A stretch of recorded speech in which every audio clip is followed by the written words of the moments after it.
Libro Cristo el Incomparable. Autor John Stott. Página 126. G. Cristo, el gracioso Salvador, por Martín Lutero. Justificación por la sola fe. En nuestro tiempo es difícil entender la pesada carga de pecado y culpa bajo la que vivía la gente en la iglesia medieval. Se les educaba para pensar constantemente en la ira de Dios, lo espantoso del juicio venidero y los dolores del infierno y el purgatorio. Vivían aterrorizados, esforzándose en obtener el favor de Dios mediante buenas obras de justicia, ya que esto era lo que enseñaba la Iglesia. Al comienzo de su vida, Martín Lutero no fue una excepción. Nacido en 1483, su padre tenía grandes ambiciones para él y lo mandó a la escuela y a la universidad. Pero todo este tiempo estuvo abrumado por una profunda inquietud espiritual. Ante el súbito fallecimiento de un amigo, calcinado por un rayo, se sintió atenazado por el temor a la muerte y el juicio. De modo que se entregó sin reservas al servicio de Dios y entró en un monasterio agustino con la confianza de que allí podría, sin duda, salvar su alma. Oraba, ayunaba y adoptó otras prácticas de extrema austeridad.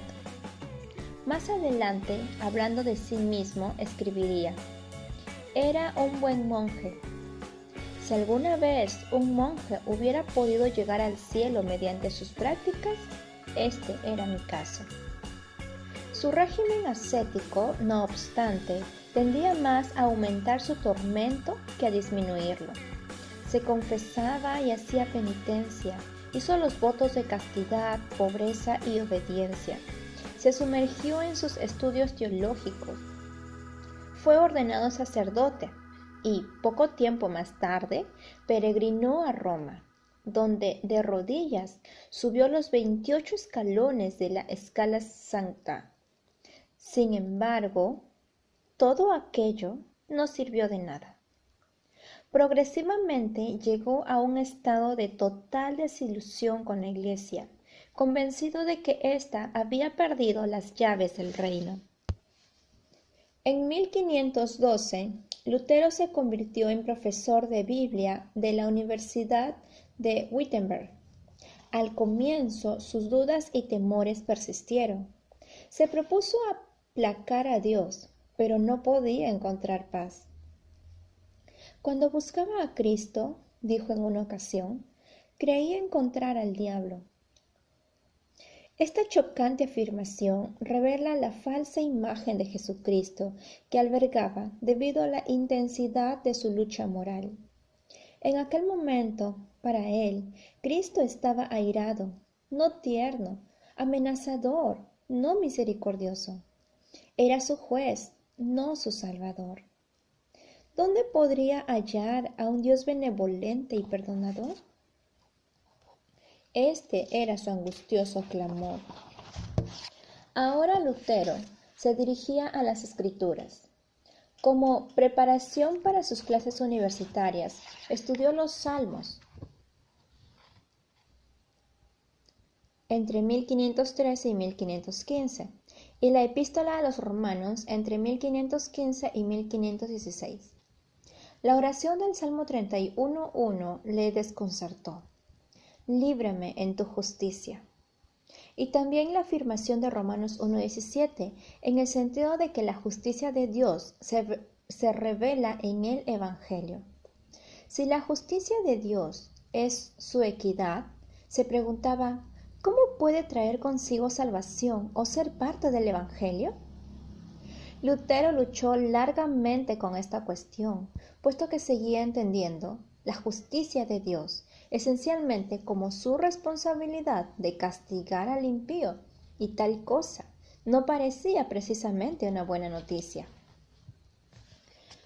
Reflexionaba noche y día, hasta que entendí la verdad de que la justicia de Dios es aquella justicia por la que, mediante la gracia y total misericordia, Él nos justifica por la fe. A partir de este momento me sentí renacer y haber cruzado las puertas del paraíso. Toda la escritura cobró un significado nuevo, y mientras antes la justicia de Dios me había llenado de odio, se convirtió ahora en algo indeciblemente dulce, en un mayor amor. Este pasaje de Pablo me abrió de par en par las puertas del cielo. De este modo, la teología y la experiencia de Lutero se encontraron. Mediante el Evangelio de la justificación por la sola gracia, solo en Cristo y por la sola fe, Lutero encontró la aceptación de Dios que tan desesperadamente había estado buscando durante tantos años. No es que se convirtiera en antinomiano, como en ocasiones sugieren sus críticos, al declarar que las buenas obras ya no importan. Él insistió siempre en que las buenas obras son el fruto de la fe. Lutero no fue tampoco un innovador. Lo que hizo fue sencillamente recuperar el Evangelio apostólico original que la Iglesia había perdido temporalmente. En su comentario a la epístola a los Gálatas escribió: Esta es la verdad del Evangelio. Es también el principal artículo de la doctrina cristiana, del que depende el conocimiento de toda piedad. Es esencial, pues, que conozcamos bien este artículo y lo enseñemos e inculquemos a los demás continuamente. Esta es la doctrina, añade, que ciertamente produce verdaderos cristianos, ya que, si alguna vez se perdiera el artículo de la justificación, se perdería con él toda verdadera doctrina cristiana.